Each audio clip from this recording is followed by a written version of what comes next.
Hi, what's up? My name is Abella Dragon, and I want to welcome you to the Shaky Tables episode one more time. Woo! Today, I have an interesting guest. He needs no introduction. Is the man, the myth, the legend himself, the one and only, the one they call Oladipupo Duro Jaye. Round of applause, please. Woo! So please reintroduce yourself to the new guests. Hi guys. New people. I'm very happy to be back. It's been a while since I've been here. Yeah, man. So my name is Dikpo Oladipupo for full. I'm Adura's guy in the background. Right. He started in the trenches, but now he has abandoned me and you chose to remain in the trenches. You chose to be a good person. You know that I'm talking about. They say we should not be doing inside jokes again. All right. Okay. Fair. All right. So today we'll be talking about something quite good. But before I go ahead to talk about today's conversation, I just want to say thank you very much for such reception on the last episode.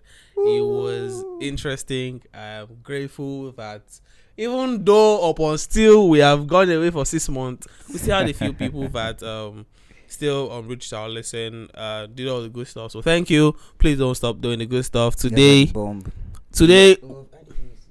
we should. I don't know. We love you or something. I have no fucking clue what I'm talking about. Sorry.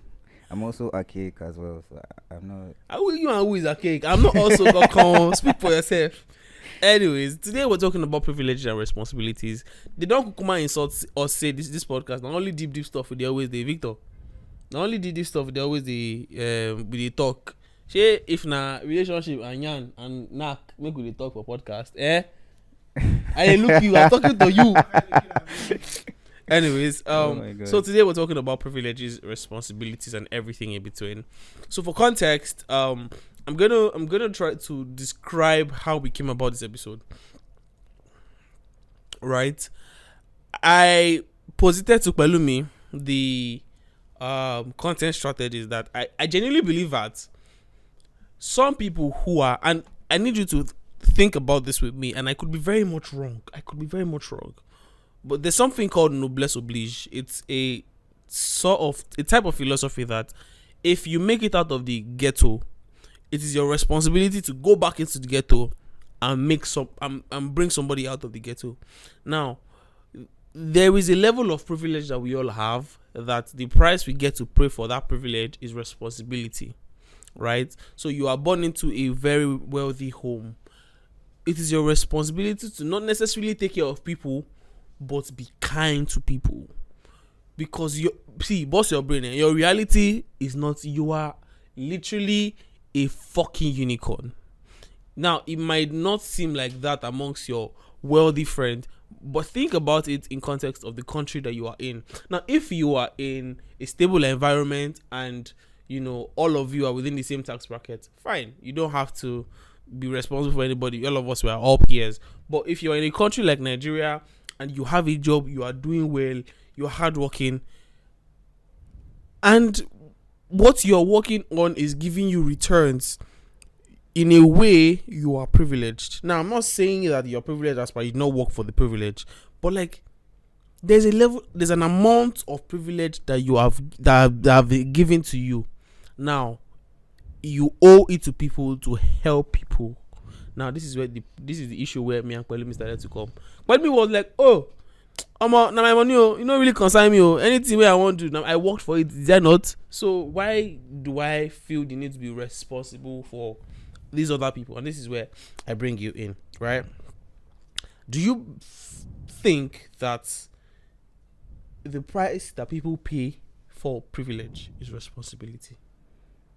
First of all, right, price to who? So let's look at it this way. When it comes to privilege, right? When it comes to you being in a higher class, some people, they are there, they experience it, they don't even know. They are unaware of. But that's not a good thing. Still, I'm not saying it's a good thing. I'm just saying it's a reality that they don't even know. I'm an example. I grew up in a stable home. So there were some concepts that I didn't even understand until I got into school, into uni. I saw different people from different backgrounds, and I'm like, oh, I've been enjoying my life since. Mad. But at the same time, you do not owe it to anybody. I personally feel you don't owe it to anybody to bring them up. It's a good thing to do. It is showing love to your community because, in the end, why do you want to be alone at the top? Right? It's not fun. It's lonely at the top. It's lonely at the top. You get right, but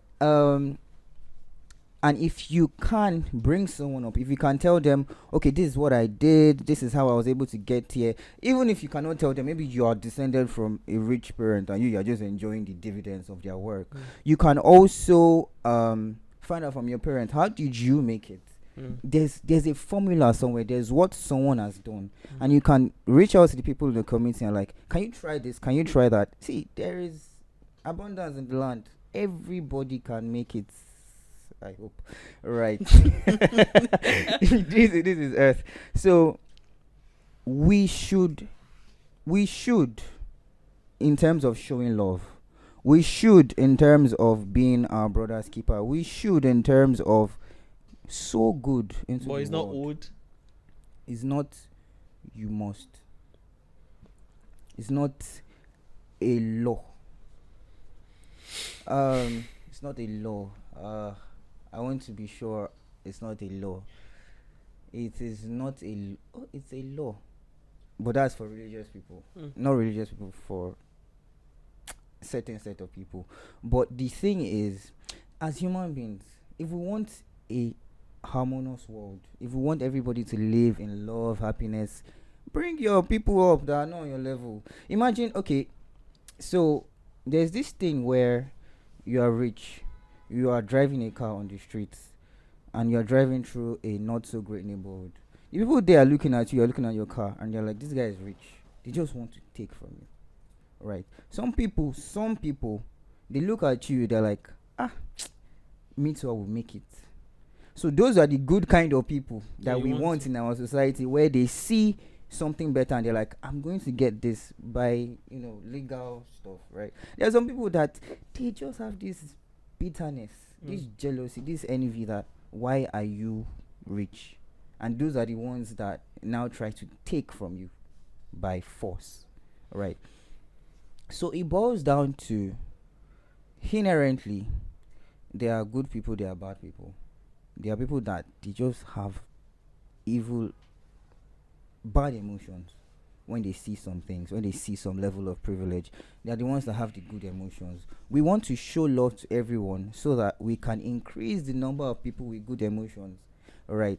If everybody is getting better, making it, then there will be less of a chance that the bad ones would come and rob us in the night. There are still people that are coming from privilege and they still feel bitterness and envy at other rich people. So it's not like it's a function of where you are determines what kind of feelings you might have for your neighbor. But it's just that, if you're in a position of privilege, if you can do something, do it. It is showing love, and love is what we're promoting.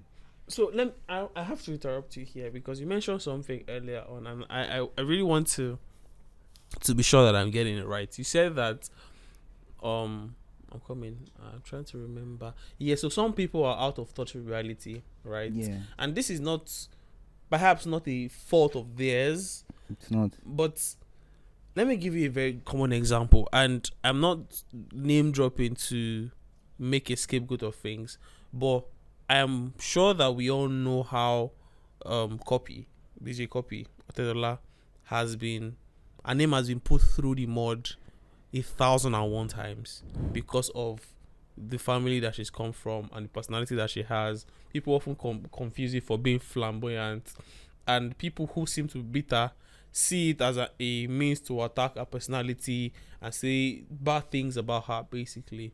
And sometimes, and this goes back to when we're in secondary school, nobody likes the principal's child.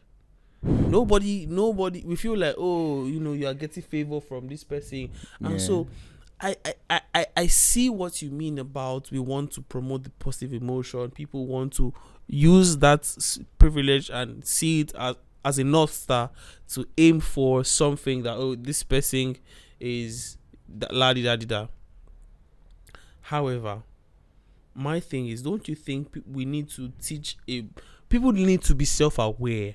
Because now, for you were unaware up until you went to university, but there's actually a shit ton of reality, and this was also my reality too. That when I got to school and I saw people that had a shit ton of food stuff, but they were mentally unstable, or they came from unstable homes, I used to be like, the fact that my parents are still together and they still very much play with each other and talk to us, and I don't scour when my dad is on his way back, or I don't run, I can sit down in the room with my father and we'll gist about everything. I realized that shit, I was fucking blessed. However, don't you think people need, how then can we awaken people either on the negative spectrum and on the positive spectrum to see multiple sides of, to be awoken, to be self-aware that if you are very rich, you should know that people are putting in the work. People are going on the streets of Lagos, carrying dirt, sweating every day, but they will never touch the kind of money that you have just resting in their full lifetime. Versus you, that you are suffering, but this person that is rich, you don't necessarily hate the person because of the person is rich. You are aiming to be better. You are aiming to be like the person, to aspire for the person. So how can we bring that level of self-awareness on both spectrum? So I want to say two things. First of all, congratulations. Your podcast is doing exactly that. All right. Everybody that is listening is going to know that. Okay, so it's like they might want to reconsider, where am I in life? Am I enjoying? Am I suffering? Do people have it better than me? Do people have it worse than me? The truth is yes. Right. So now they know. All right. So that awareness thing, that's where it comes in. You know, some parents, they went through hell growing up. Yeah. But they hustled, they made it. Now they have children, and the PTSD of, I've suffered all of this. Yeah. I do not want my children to suffer the same. Yeah. They try to shield their children from it, right? So that's what creates people that are in privilege, but they are not even aware, because their parents know intimately that they and they don't want their children. They don't want, like, for this same Nigeria, we NEPA never have lights for some people's house. And if you tell them, say, oh, we did it by day, they'll be like, what's that? Yeah, you get right. So it's very important that we just put out the awareness, right? You are privileged, right? And if there's anything you can do, you know, to support your community, all right, to support, okay, because we are all communities everywhere. We are social people, we are social animals. People come together, they form a community. Even if you are living in Banana Island, there's a community there. I'm sure there are Banana Housewives. Banana Island Housewives. I don't know if there are slums in Banana Island, but I'm sure there are islands around where there are people living a less than stellar life. Yeah. Even if you want to claim that everybody in Banana Island is fine, well, we are still in Lagos. That's still a bigger community. A very, very smelly community. If you want to help people, right, if you want to sow good into the world, it's a good thing. So we welcome you that, like, actually puts in the work. What was the second thing I wanted to say?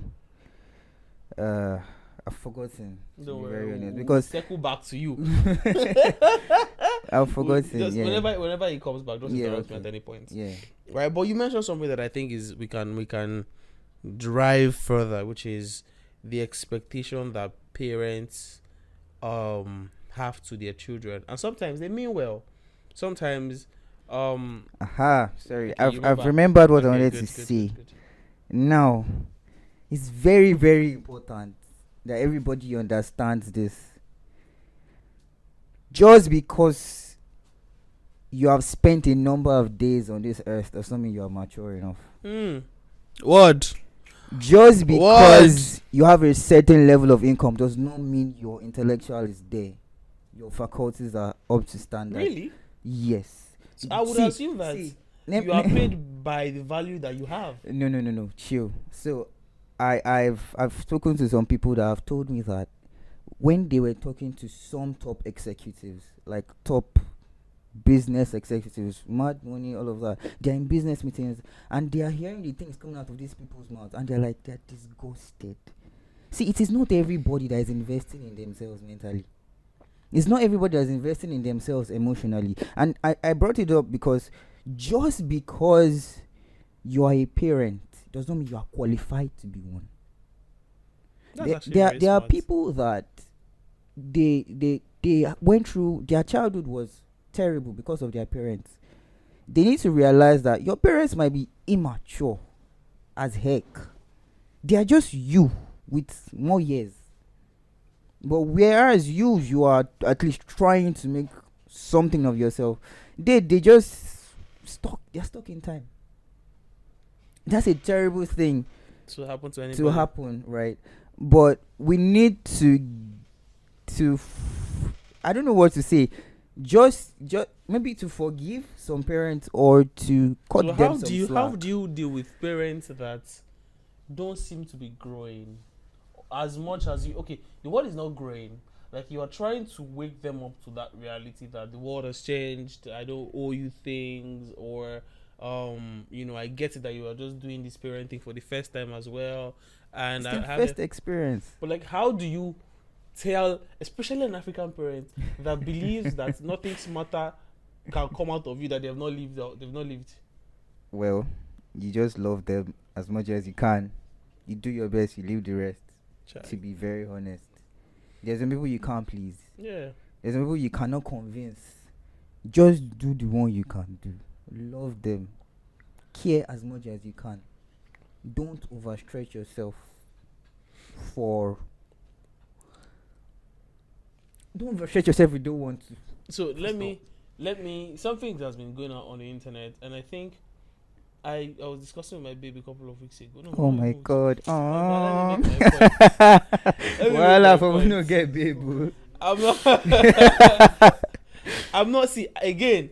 I'm aware of my privilege. Mm-hmm. I'm not this guy is privileged. I'm going to ask him a hot question when we get to the end. Continue. So the thing is, I was talking to her. I saw a post of a grown woman. I don't know if you guys saw it as well. She was playing football, and you could tell that this person was either doing it pro when she was younger, or like she really liked it, because as an old, I don't play football. That woman could play football more than me, and it wasn't that she was like going around on it. She was just in a living room and was moving around with the football.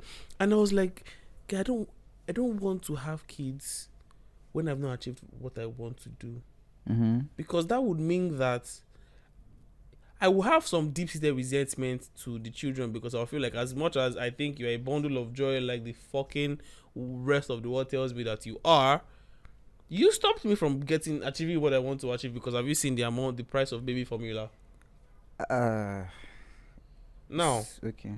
There's another post that was made by an influencer. I was talking about how, because of the sacrifices parents made for children, African parents specifically, there is a level of expectation that they have towards the child that, oh, you should take care of me. Oh, you should, in my old age, you should. Some parents are actually waking up to the reality of things, and I get it, but it feels like instinct to us that my child, and there's this young girl who is trying to circumvent life and understand her career and understand her marital life, trying to grow, is now riddled with the responsibility of a parent who is stuck in time, and it feels like you cannot do anything to help them, because after all, they sacrificed everything for you. Why can't you take care of your younger sibling, or take care of me and your father? So how do you handle that? Kamakporo, Kamajali. Do you get? Everyone, I feel every parent has expectations. Maybe I've not some been parents before. Maybe some have grown to a level of selflessness where they're like, okay, I'm doing it just because I love you, but I don't expect anything from you in return. Maybe their children are deadbeats, I don't know. But I'm saying that once again, it boils down to how mature your parents are, right? If you have a parent that is not that flexible, not that aware, not that thoughtful. Question: Have you been dabbling into politics lately? you are speaking like a politician. Nah, okay, no, I'm not please, I beg. I'm not politicking anything, right? But Carry on. if you have a parent, that is not at that level, that is not really giving you consideration, like I said, do what you can, because it shows a level of gratitude when you can do something for your parents. But if you are still figuring out life, rent is on your head, you have bills to pay, there are so many things dragging your attention. Bro, Your parents cannot just slide in. Let me take you back in time where we had to calculate 1,000 naira per day. These were interesting times. Oh my god. We had to Diko used to buy one stupid porridge. I hated that porridge. It fucking stunk. Where we bought the food was on top of a gutter. Oh my god. That place was terrible. Thank God Diko used to buy the place anyhow now. So this boy has money now. People should bill him. But my point is, You bill me, yeah. imagine that while we were trying to figure out how to live on 1K per day, there was a younger sibling or a parent that expected you to, Shebi, you're working. Imagine that you're working on a Obale in this safe that you can. It's not really island, but Shebi, you're working on the island now. You should be able to do something small for boys now. And these billings are always very subtle. It's amazing how it happens. Like, bro, send me a time now. No, this thing needs to do this thing, and I'll be like, I don't feel terrible. And this is not like, I'm not saying that it's me, but like I now feel terrible that I'm not really doing this thing. No, let me just do it. But I know that if I do this thing, I'll know it for the next 2 days. So it's either I now shift the 1,000 I'm supposed to spend to 500 naira for 4 days and strain myself, and this is actually real life, or just say no and be seen as a bad person because you don't tell your parents what you earn. They have an assumption of what you earn. Yeah. There was something happened this couple of weeks ago, and my was like, do they really know how much? Like, it's not everybody is like billing you, right? Do you know how much? So one thing I would say is that do what you can. See, if they want to call you if they want to abuse your destiny, if they want to say you're ungrateful after what we did for you, you know that Funke, right? Do you get? If you cannot afford it, I want everyone to understand this. If you cannot afford it, no. Do you want to go into debt just because you want to help your people? They should go enter the debt by themselves, and you claim you don't know them. So now, to still on this topic, we want to. How then? Are you saying that? Do you let people define your privilege, or do you let people demand? And we're still on that particular conversation. Like, what? Well, you said that it's something that you should have to do from the goodness of your heart because you are grateful, not necessarily for just parents. If you are helping the community, even people shouldn't have such expectation. But I beg to differ. Why? What do you want from DJ Copy? Let her know now. What do you want from DJ Copy? Let her know now. Call me Coffee.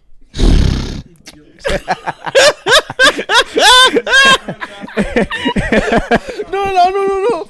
Bro, I don't mind changing my last name now. Come on. What? Yeah, your babe. See this? Oh my god. But what I so what I mean by I beg to differ is sometimes people are unaware of reality, right? And you need this shaking to tell you that, bro. Goes with AA. So I didn't hear you. No, you don't need to hear me. They will hear me. Oh, there's we hear.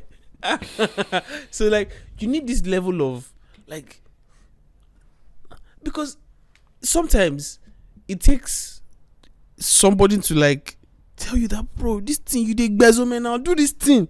Like you are more than you are. You owe. Like, okay, you are. Do you realize, my God, I'm just seeing this, that you are acting like the parents that are billing their children because they feel you're at a certain level now. Help us. Do you realize that that's what you're saying right now? Again. It sounds contradictory, and I hear what you are talking about. I still wait, do you know DJ Copy's net worth? Wait now. Do you know our bills per month? Fair. What I'm saying, I'm not saying that, oh, I get to tell you to give all of us money now. Should be what me I'm saying is in essence is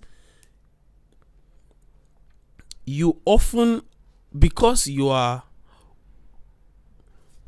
if you hang around luxury too much, you might lose track of that you are a unicorn in the country. And so, and this shaking may not come from people in lower level. It could come from your peers saying, oh, you have this, why not go set up a foundation? You have this, why not go invest in a community? You have this, why not go give this a shot? Now, all of these are good causes. Now, being told to go and do that is not being forced to go and do that, but it's being brought to the awareness that there's a lot you could be doing than spending on yourself. Yeah, thank God for shaking tables with AA. You almost caught me there. I had to. No. Nice one. Anyways, but yeah, that's what I actually meant. Because I like that you changed mouth now. I didn't entirely change mouth. I just now you're not saying you should. You just like we should. You know, you get. But like, this is a very good use case. You see how people call out celebrities or people who have platforms to say, "Oh, can't you see the country is not free? Why can't you join the 30 days round challenge?" Or Burna Boy is all for African giant, and you say you are a Africa person. Why not speak up when it was NSAS period? Like, do we get to define that, oh, you have to do something because of, or we hope that you lend your voice to the... We hope that. It's hope, me. But it's renewed hope that got us this far. No, it's not renewed hope. It's I don't want to go into that politics. But it boils down to, we cannot force you, but we hope that you do it. If you don't do it, you know, the good thing about Twitter is that you put your own opinion. So somebody's opinion, they will call you out like, I expected better from you, because you are a celebrity by virtue of the fact that I buy your stuff. Okay. Every celebrity is made by people. So you are saying that if nobody buys your product, where's the money going to come from? So what about leaders that they got voted by? They allegedly got voted in by people.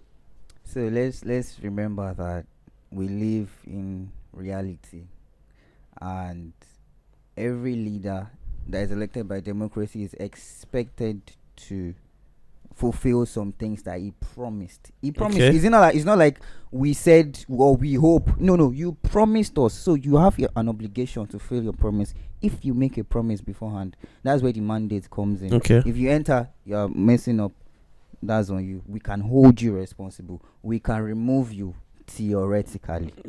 But when the military power comes into play, then.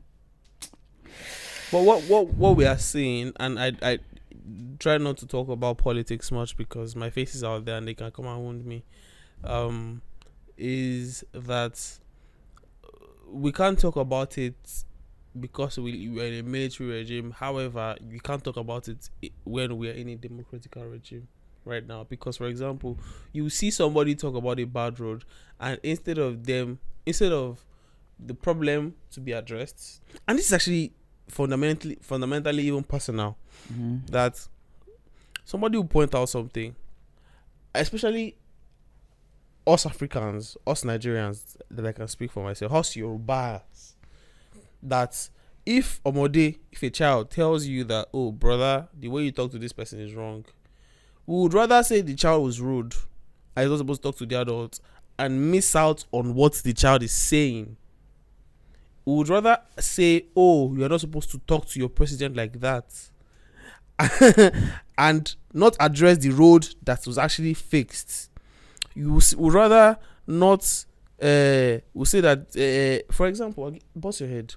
We crossed Bagada's road, which day, and almost everybody I've had a conversation with has said in multiple ways that road needs a bridge. Yeah.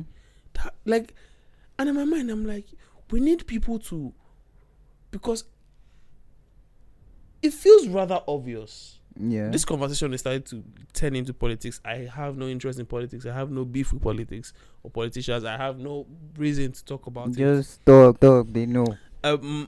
My grievance is the fact that because you are a celebrity, which we made you to be, we are a leader. We made you. You are, this is not to invalidate your hard work. you are a leader, which we allegedly voted you in. You are a CEO who is supposed to be catering for its employees, and then when his employees talks about a grievance or a citizen talks about his grievance, we address the person, not the problem. And you say this is how it is done in a military regime, but we are allegedly living in democracy. Yeah, allegedly. I want to stop talking about politics because I'm not supposed to. Let's stop. Let me fire you the question I wanted to ask. When Adura started talking, when he was describing somebody your privilege, he was like, oh, you have a job, you work somewhere, you are doing something of your life. And I was thinking, Adura is describing himself.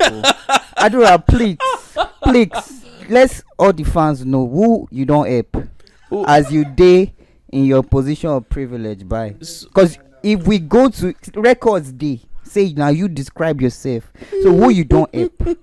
So I am not one to talk about people that I help. Quiet philanthropist.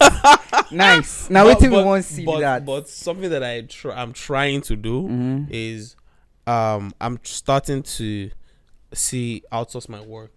And I think I'm trying to be open about it too. So any designer out there, Risha, don't though, please don't, please. I don't have. Please. Adura, somebody gave Adura a shot. I think I remember that in the previous episode. Give somebody a shot now. I mean, so when I get to that point, actually, that point, that waiting we did talk. but I hear you. I'm not all that yet. I know, part of it, but like, I'm trying. I am trying, and you see Adura bank accounts. I can show you accounts.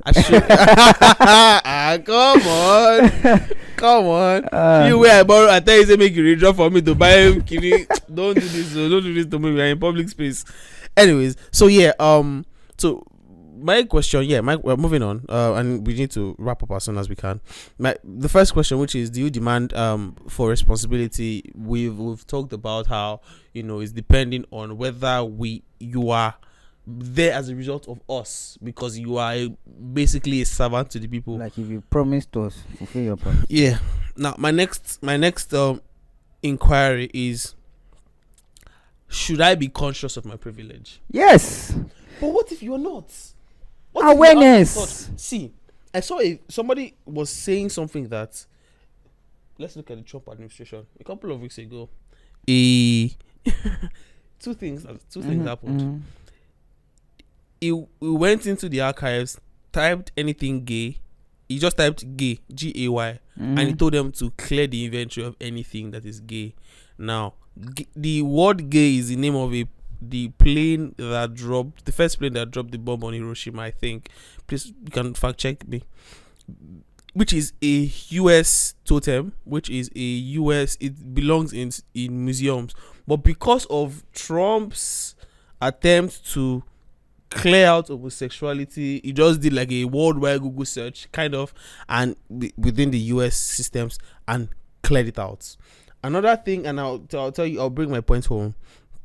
Another thing which he did was the tariff prices that he did.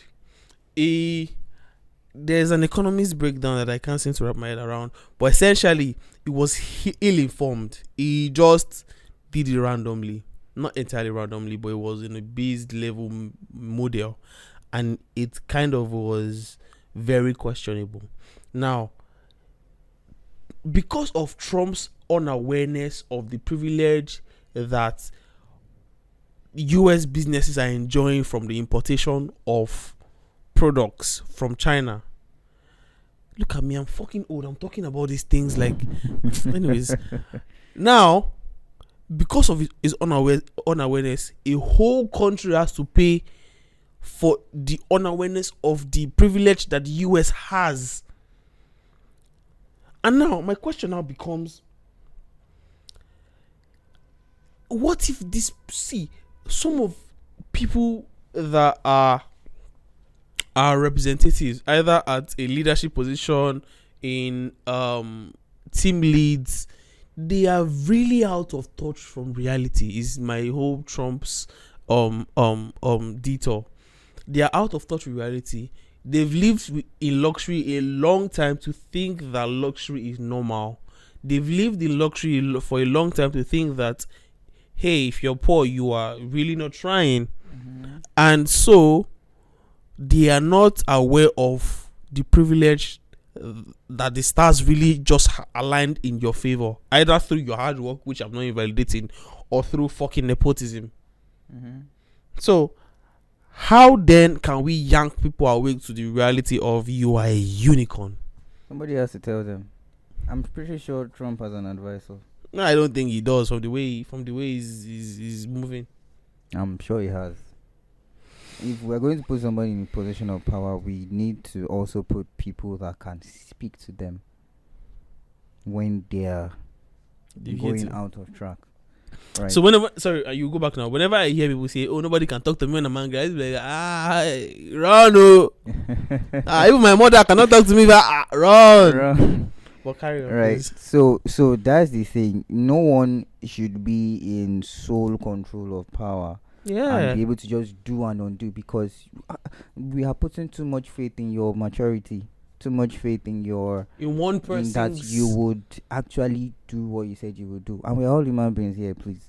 So everyone should have advisors. I'm not even saying somebody that would challenge your authority. Advisors that can say, this one that you want to do is not in line, is going to give this effect, going to give that effect. It's not up to the person to be like, to veto. Or say, I don't care. And if he says I don't care, then everybody, we made a mistake in choosing a leader. If we can remove the leader, awesome. If we cannot remove the leader, I'm not going to think of it as people's lives are being gambled with, though. People's 8 years or 4 that's years the reality. are being gambled with. That's the reality. It's crazy. That's the burden that every leader bears. You are in charge of people, and you need to be aware. And if you are not aware, your people can't suffer. So my last question is, this is the last final. How then do I know the relationship or the responsibilities that individually, that okay, I am blessed, I have a house, or I don't have a house. I don't have a house. I have a kiosk. You know that. I don't have a house yet. Alhamdulillah, faith. Anyways, I have this, I have that. I'm not where I hope to be, but I have enough to start to take on responsibilities. So how do I know, where do I start from? Well, it depends on people you associate yourself with. So if you associate yourself with people from different walks of life, you learn different perspectives. Some people that are coming from one angle, they will tell you this. Some people that come from another angle, they will tell you this. When you combine everything, that is one way to put yourself on the track of being aware of where you are. The second way is that you explore by yourself. Imagine DJ Copy driving. I don't know the car she has. There's one time that she posted that dad bought all of them Ferraris. Good. You drive a Ferrari inside a Jaguar. Is that not asking to be robbed? That's dumb. I saw that that thing. Not asking to be robbed? It's literally you saying like, come and take my vehicle because I don't need it. I don't know what I'm using. This is a detour, but it's also based on what you are saying. I think I made it to it that the idea of having sport cars in Nigeria is dumb as fuck. Because why do you have a Tesla, a Ferrari, and not in like, okay, first of all, where you can drive it is very limited. A, B. I like electric cars. You like? I like electric cars are not entirely luxury cars. They're a thing of so why technological are you fighting evolution. Tesla, please? Tesla is Tesla is more of a let's not go into cars conversation. But my point is, sport cars in a country whose you saw when Burna Boy bought his was it Lamborghini, and they had to buy a black market fuel. Yeah. That is a stain on Lamborghini's image. If I was Lamborghini, I would give Burna Boy his money back and collect it. I'm not Burna Boy or Lamborghini, but like Lamborghini has put years of hard work of positioning themselves as a luxury brand. I don't intend my name to be washed by a bad country. So let's bring this now personally. Wait. Are you abusing my country? Sorry, what do you mean? I don't. I take that cut. back. I take that back. No, take it back. What do you mean? Luxury car should not be in Nigeria. What? So we'll forever be poor. So no. What I'm saying is, we should first invest in fundamentals. By invest, it doesn't even have to be money. What if I want to please myself? What if it's my reward? I worked so hard. I killed myself. I died on the line. In quotes, and I want to reward myself with a Porsche. I used to say it. I can't buy it now. It's just that I right. have issues driving it, but I think wanted to. We're talking about myself. this thing when we went for that trip, that ride. That imagine that you are going on a long trip in an electric vehicle, and your car breaks down. Your electric car breaks down in the middle of bushes. Like, we are not equipped enough to handle your whims. Now, I'm not saying that you shouldn't reward yourself. The thing is, the manufacturers, they told us, don't drive your car to bush. Yes, because if your car breaks down, you have to call our mechanic. They will come and carry it. Before they come back. So don't drive it to bush. So if you now did your own, you've done your own. But I'm just trying to point out to the example, and it sparked the conversation that has happened before in my head, which is sport cars in Nigeria is pointless because we are not looking at the fundamentals. Do we have a good road? Don't let anybody tell you what to do. Do what? No BM go tell you. I'm not the one. I don't have your money. Buy your sports car. Your hundreds of thousands of dollars of. I don't have your money. You will get there. Inshallah. By God's when grace. You get there and you buy your sports car, I want you to come back to this episode. I want him to do another episode and say, so when I was in this level, like we were saying back in the trenches. So we'll not say when I was in this level, but now I'm here. I want you to reflect and let's see how you have grown. Okay. Your new opinion, your new I look perspective. forward to that. Thank you very much, yes. Mr. Ladibu. I know that we've taken more of your time. I genuinely apologize. I have to go and be begging people. I'm sorry. Yeah, man. And I like being punctual. He knows. I apologize. The situations was beyond my control. But I'm glad that we had have merch. Buy our merch. Yeah, fucking hell, we do. Bro, nobody's sponsoring you. Please sponsor us. Actually, I'd rather design is sponsoring us. My design. I have a design agency, by the way. So for them. Actually, things that you make money, they'll come and sponsor you. So thank you very much thank you very much for mentioning. I have a design agency and we do everything design, from website design to branding to everything you need. I have a team of really talented individuals. We are working on a landing page, but we have a portfolio that if you want to take a look at, please go for it. But yeah, that's it. Today's sponsor. So please, I want to be able to afford to have all these lights and videos that the podcast has. So please, thank you very much, Thomas. Tell a friend. Thank you very much, Mr. Diko, for such insights. See you next week or next 2 weeks. Love and light. Cheers. Remember, you're a star. Don't stop shining.